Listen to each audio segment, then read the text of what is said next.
this point, I'd like to invite Andrew to come to the podium and just take us through a recap of what has been discussed today and then the call to action. And then I will call upon Lana Zutelja, if I pronounced it correctly. Close. All right. Andrew, over to you. Thank you. Wow, what a day. I think someone just made the comments at how full the room is. I mean, I was surprised to see how full it was in the morning. I think we were expecting 100 and we hit maybe 140, 150, so definitely oversubscribed. Thank you for all of your energy and enthusiasm and determination and persevering throughout the day. So just to share a couple of things that I noted from today. Firstly, there's too many Andrews working in circularity. No, but seriously, before getting into it, first, thank you so much to all of the organizers. Thank you to the EU Green Tech Facility for financing this event. Thank you to the committee that spent tireless hours preparing and guiding us in how to make this event the success that it was today. Paula, Christiane, John, Ernest, and the rest of the team. Thank you so much to the organizers. Where's Linda? Linda, can everyone just give a round of applause? So this entire room, which to be honest, I've never really seen it at these kind of conferences before, was Linda's brainchild and vision, and she's done an amazing job here. So thank you, Linda. Thank you also to Drew, who did a lot of the organization around all of the technical side and the admin and that, and Noel. Thank you to Mwanda for guiding us throughout the day. You did a fantastic job. Thank you again to the guys from Alliance Française for the venue, all the service providers, and especially the speakers and panelists who made this, at least for me, a really fascinating day. I learned so much today. And some of those highlights, I think we've learned all how to adopt better, greener, and more circular practices in our daily lives and in the work that we do and the visions that we have for the future. We got inspired in the morning by some global success stories, and actually I was really also inspired by some of the success stories that we have here in Zambia. We're seeing that the private sector here is innovating and coming up with new viable circular and green solutions with potential to develop local economies that are less impacted by external shocks, also with the potential to improve efficiency of operations, saving money in a way that's better for people and for the planet. Some examples of this, we spoke about biofertilizers. I think there's a question around that. And actually, there's a Zambian company, Albeda. They're not here today, but they sell a biofertilizer that's half the price of imported fertilizer. I mean, amazing. We heard about the liquid fertilizer from Syria, also amazing stuff you guys are doing. There was a question about Trade Kings earlier. So they're investing $400 million in a PET bottle-to-bottle recycling plant here, first of its kind. Now, some of the stuff we also heard inspiration from there. I would love to see that turned into a bioplastic site where we actually start using plants to make plastic instead of oil. We heard about how ethanol is being made in Zambia, and when I was in Brazil, it was amazing to see every single filling station you can buy ethanol, and it's 60% the cost of petrol. I mean, not the same calorific value and so on, but it's significantly cheaper to fill up your car with a renewable resource, a biofuel. That was really cool to see. We heard also about some of the challenges that the repair and remanufacture space faces in terms of recovering the materials and so on, and how we need the involvement of the entire value chain to really make that work, from the product design all the way to the people who are using it, who are willing to let go of their e-waste. I think things to touch on there around needs to be uniform and swappable. So, for example, there's a Dutch company called Fairphone, where actually, if something's broken, you just take out that piece and replace it. You want to upgrade your camera, you just put in a new camera module.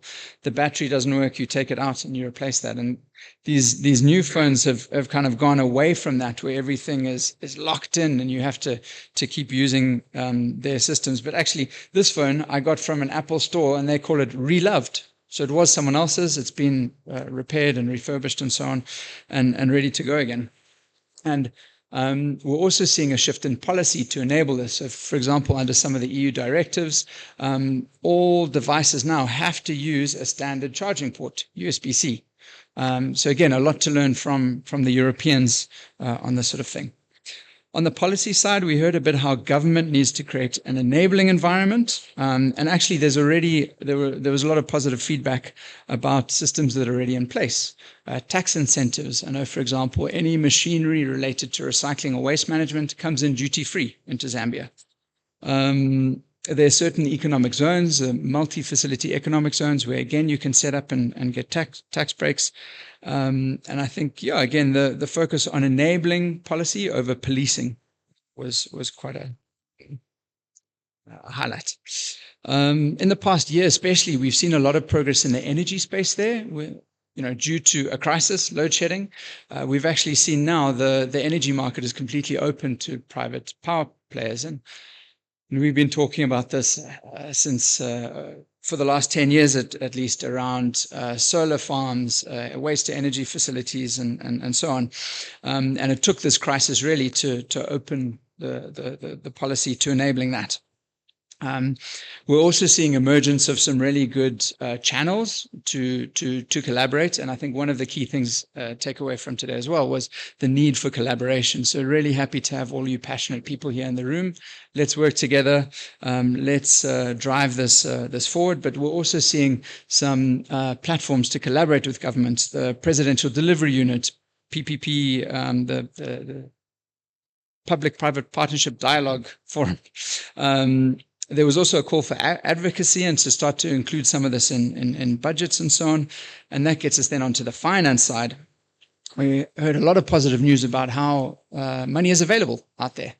But we need to look at business models that are circular and green that could be a bit more risky and understand, okay, how do we evaluate these? How do we help the financiers to understand and bring in innovative mechanisms, blended finance, and so on? And actually good to see that there's some of this already happening. So from some experience, we worked with a company, and Zanaco, for example, if you have a green business, your interest rate can go down about 8%. Because they have exactly this. They have a facility to support and loan to green projects. But, and I think this is the key but that we always look at, circular businesses need to be viable. And what's the core of a business? A business is something where you're providing value to a customer and the customer is willing to pay for it. So that's always a key thing to look at. There's also some good messages around how you should know your investors and know what they're looking for. But again, getting back to the collaboration, there's a lot of ecosystem players, a lot of people who are enabling in the space. So get out there and talk to them, share what you're doing, and let's work together to make this happen. If you could just quickly go back to the slides.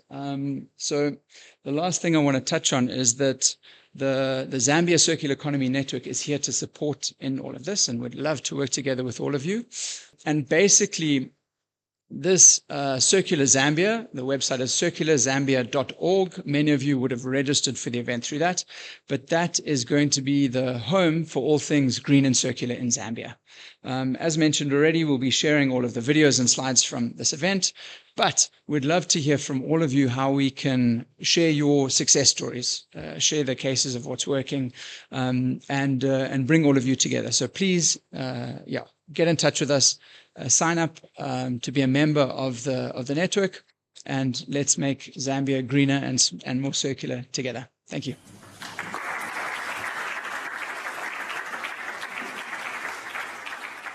I'm going to save Mwanda some time again and invite Lana to come and give closing remarks for the day. Thank you, Lana.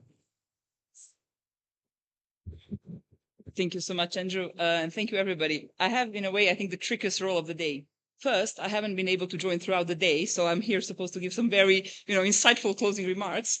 But luckily, I have a solution for that one. And second, you're all, I think, pretty much tired after a very long and intense day. So I'll really try to keep it short and very far away from a formal speech. So good afternoon, everybody. My name is Lana Jotelia. I work at the EU delegation to Zambia and COMESA. And this amazing team sitting in the front rows is my team working on this specific topic and many, many other topics. And I really want to start by thanking them for doing an amazing job in preparing this event, of course, together with the Green Tech team and all the organizers and everyone. I think I'll just echo everything that Andrew said so perfectly just earlier on in thanking really everybody to in making this event possible. And most of all, thanking all the participants here in the room for your enthusiasm, your energy, and your resilience. I've been receiving real-time feed throughout the day from my colleagues on what is happening in the room and what is being raised as key messages. Why this event is so important for me and why I think I have a solution to this, not really knowing exactly what was discussed in the day, is because I come from a sort of direct or indirect circular economy background. I understand that my head of cooperation mentioned this morning that we are celebrating today 10 years of the first EU Circular Economy Action Plan. Well, guess what? I was there when we were working on it in Brussels. So I feel like 10 years later, I keep sort of closing this loop and coming back onto the circularity. I was very proud to be part of the DG Environment team, so the team in Brussels of the European Commission, really working and following the implementation of the first Circular Economy Plan, Action Plan in Europe. And then I moved on to Addis Ababa, African Union, once again working on the African Union Circular Economy Action Plan. Here I am 10 years later in Zambia, working on Zambia, circular economy strategies, action plans possible in the future, and everything linked to circularity. And not to forget, of course, COMESA and the regional context. So very excited to be, continuing on this path. And if you allow me, I'd like to, of course, thank very much the support we received from Zamsen, of course, from Green Tech, leading very much this effort, but also in general, the support and the interest that we are receiving from the government of Zambia in leading these efforts of circularity forward. None of this, of course, is possible without the businesses, without the private sector, and without you present here in the room, also applying to our calls, also wanting to bring this agenda forward. We really want to echo these messages, and I really think is the most important thing that speaks to people, even those who do not, quote unquote, care particularly about the environment, although I do believe and want to believe that we all do.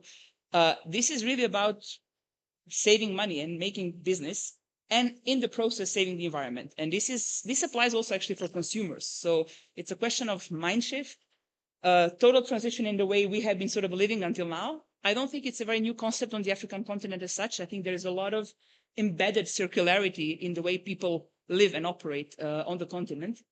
But it's really changing this mindset at the level of individuals, at the level of companies, at the level of the government, and accompanying this throughout. What we've done in Europe is really see it as a transition. It does not happen overnight. It takes a lot of hard measures, a lot of soft measures, a lot of financial measures, a lot of front runners. You have quite some front runners on the continent with the African Circular Economy Network, and quite some countries we have very, very forward-looking policies and regulations. I understand you spoke also, of course, about the regulatory environment, the incentives which are needed, promoting these models, not over-regulating, addressing the right needs, listening to the businesses. We've heard some calls from the chamber. Join the chamber, voice your messages through them. I won't dwell into the financial challenges and opportunities. I think we heard a lot about it in the last panel. But I also want to highlight that circular economy really does apply to all sectors. I mean, we know that specifically for Zambia, we have the critical raw materials, which are really the sort of highlight and the key driver of the economy. We have, of course, agriculture, circularity in agriculture, very, very important. We have overall the mining, we have the textile, we have the biogas, you name it. You can really apply it to any sector which is out there. And as I mentioned, you really do save a lot of costs. You really do make money out of it. But it's a long-term vision. It's not something which is going to happen tomorrow, the day after, the week after. And I think Ernest also highlighted very much in his intervention, like all the other speakers. I'm trying to make sense out of my notes. If I show you how it looks like, it doesn't really help. But what I also wanted to mention is that innovation, you've heard it throughout the day, is really key. We work a lot on that in the EU. We work a lot on that in our partnerships with our partner countries. Coming back to the critical raw materials and to the mining, to make it very concrete, you can really address the circularity throughout the entire life cycle. It really is a loop that you can close from the moment of extraction and minimizing the waste you have to actually reusing, recycling your materials, promoting all the sort of consumption elements, but then also, of course, designed from the onset so that these materials can be recovered, reused, and brought back into the loop and into the actual life cycle of product, extending the life cycle of products. I think nothing new to all of you here in this room. I think Andrew did an amazing job in recapping all the main messages and really giving very, very concrete and tangible examples.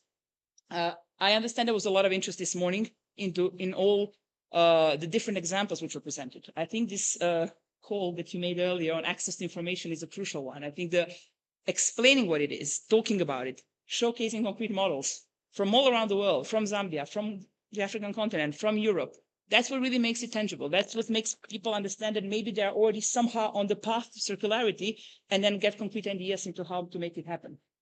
I also understand that in terms of the approaches we have to take, there's of course a lot of challenges. It's not going to happen overnight, but ultimately we are constantly talking about resource efficiency. And we heard colleagues mentioning earlier, whether it's biodiversity, whether it's climate change, whether those are natural disasters and crises which are affecting all of us worldwide.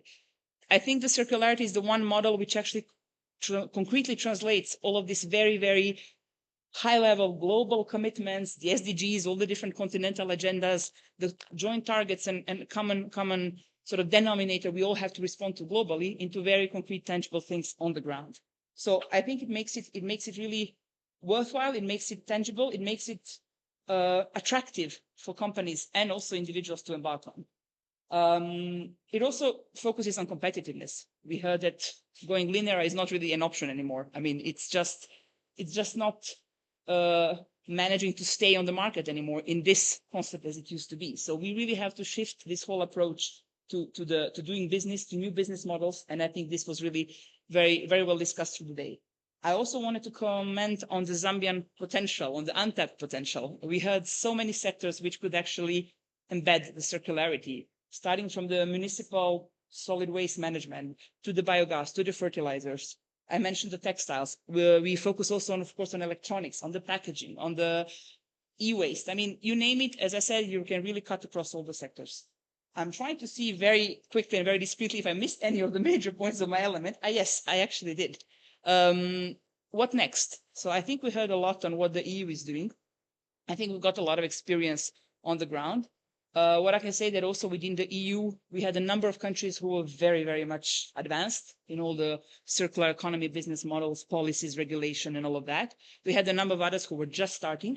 It nevertheless did not prevent us in engaging into the first action plan, into engaging into the second action plan, and then coming up next year with the Circular Economy Act. So if we are to wait that everyone is on board, we're never going to start. So at one point we have to start, and then the transition will slowly come. And this is what we're actually doing through our EU initiatives here in Zambia, concretely at a national level, but also regionally within the broad context of COMESA. We really want to support the private sector. I think Ernest has made his case, so I will not dwell more into that, but also from an angle of skills, of sharing knowledge regionally, of bringing countries together and encouraging them to work on those models together. So concretely for the COMESA region, we have packaging and electronic waste as the core focus of our activities. We really want to accompany also in our future programming, in the future actions we will be funding, the government of Zambia in this sort of policy regulatory framework of the enabling framework for the companies to operate. So we work on one hand with the government, hand in hand, and on the other with the businesses, trying to bring them together. So very happy that we have a new project in the pipeline which will address exactly that and hopefully connect some of the dots of today's discussions.